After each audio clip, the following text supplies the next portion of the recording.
and keep them in circulation, then it reduces the need to extract raw materials, which has an environmental impact. There's ferrous metal from copper motors and transformers. Gathering materials to make electronics requires mining rare materials that can be difficult to extract. The UN report finds pulling those resources from e-waste instead can avoid billions of pounds of harmful emissions. So if you look at the electricals that we're throwing away and that we're holding on to, treasure is sitting there. The UN says e-waste is getting trashed 5 times faster than it's being recycled. And if the tide doesn't turn soon, the Earth won't have the bandwidth to cope. Tina Kraus, CBS News, London. And it may get worse. The UN report predicts collection and recycling of e-waste could drop by 2030 as more people buy electronics with shorter life cycles. Cases of Mpox, formerly known as monkeypox, are on the rise in the U.S. According to the CDC data, there have been 511 cases reported this year through March 16th. Through the same period last year, there were fewer than 300 cases. Still, transmission rates are below levels from 2022, when there were tens of thousands of cases. Health officials say it's a good reminder for people to get vaccinated. The White House says it is taking action against junk fees in some health insurance plans. It's focused on short-term plans that offer temporary coverage. The Biden administration says these can lead to surprise, expensive medical bills. A new federal rule will limit the sale of new short-term plans to 3 months instead of the current 3 years.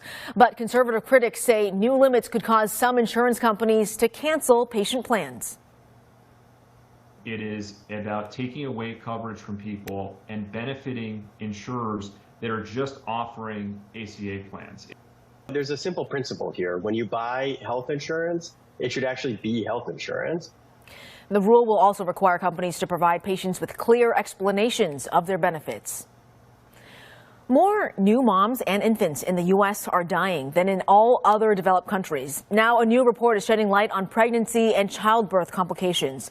The report shows many parents are having health concerns prior to labor that are not properly being listened to. Infant death rates actually rose for the first time in 2 decades. And that year, about 20,000 babies died before their first birthdays. And for women of color, the problem is even worse.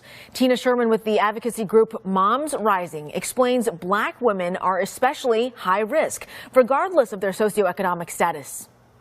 Whether it's my cousin or Serena Williams, it doesn't matter. 3 to 4 times more likely to die than their white counterparts is horrifically scary. The report also looked at a federal program called Healthy Start. It provides funding for organizations and communities with high rates of maternal and infant deaths. The report found needs to do more research to better fund and operate that program. Wine, coffee, and tea can all stain your teeth. In today's Local Steals and Deals, Mary Narducci may have found an at-home solution. The first thing I always notice about someone is a bright white smile. It leaves a lasting impression. And I love to get a white smile, but unfortunately, I always drink coffee, tea, iced tea, and it stains my teeth. And to use the over-the-counter products, it really causes my gums to be sensitive, and I never wind up using the product. And to go to the dentist is really costly. I'm thrilled that I found Mint. This is a game changer for me. Not only does it brighten and whiten my